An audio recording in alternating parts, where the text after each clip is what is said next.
भगवान शिव के अनेक रूप हैं। कोई उन्हें भोलेनाथ कहता है तो कोई महादेव, कोई महेश कहता है तो कोई शिव। लेकिन इन सभी रूपों में एक चीज समान रहती है, वो है शिव जी की तीसरी आंख। जी हाँ, हम सभी ने शिव जी की तीसरी आंख के बारे में कई कथाएं सुनी होंगी, लेकिन फिर भी ये एक रहस्य सा लगता है। तो चलिए आपको बताते हैं महादेव की तीसरी आंख का रहस्य क्या है। भगवान शिव की तीसरी आंख के संदर्भ में कई सारी कथाओं का वर्णन किया गया है। ऐसी एक कहानी है कामदेव की। दक्ष प्रजापति के भव्य हवन में जब माँ सती ने आत्मदाह कर लिया तो भोलेनाथ इन सब से इतना टूट गए कि वो वर्षों तक घोर तपस्या करते रहे। वही समय के साथ सती का हिमालय की पुत्री के रूप में फिर जन्म हुआ, जिसके बाद सभी देवता माता पार्वती का शिव के साथ मिलन करवाना चाहते थे। इसके लिए उन्होंने कामदेव को बोला, जिसके बाद कामदेव ने तपस्या में लीन भगवान शिव पर पुष्प वार चलाया, जो सीधे शिव के हृदय में जाकर लगा और उनका ध्यान भंग हो गया। अपने ध्यान के भंग होने से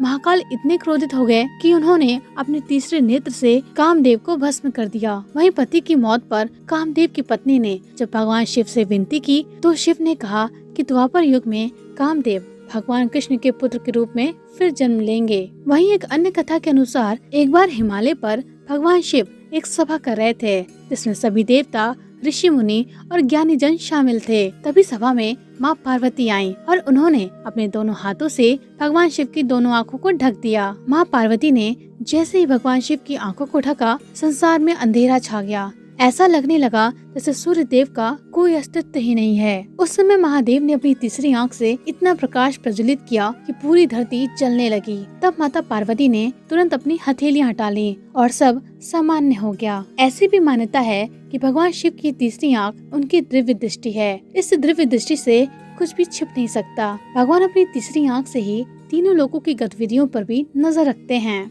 भगवान शिव सृष्टि के संहारक भी हैं और रक्षक भी। क्रोध में वो तांडव करते हैं तो संसार की रक्षा के लिए समुद्र मंथन से निकला विष भी पी जाते हैं। आपने कभी सोचा है कि भगवान शिव चंदन के लेप के बजाय भस्म क्यों लगाते हैं? कथा के अनुसार जब सती ने क्रोध में आकर खुद को अग्नि के हवाले कर दिया था तो उस वक्त महादेव उनका शव लेकर धरती से आकाश तक हर जगह घूमे थे। विष्णु जी से उनकी दशा देखी नहीं गई और उन्होंने माँ सती के शव को छूकर भस्म में तब्दील कर दिया। अपने हाथों में भस्म देखकर शिव जी और परेशान हो गए और सती की याद में वो राख अपने शरीर पर लगा लिया। वहीं धार्मिक ग्रंथों में ये भी कहा गया है कि भगवान शिव कैलाश पर्वत पर वास करते हैं। वहाँ बहुत ठंड होती है, ऐसे में खुद को सर्दी से बचाने के लिए वह शरीर पर भस्म लगाते हैं। अगर आपको हमारी वीडियो पसंद आई हो या इससे आपको कोई जानकारी मिली हो तो इसे अपने दोस्तों और परिवार के साथ जरूर शेयर करें। और ऐसी ही रोचक जानकारी के लिए हमारे channel do you know dad को लाइक और सब्सक्राइब करना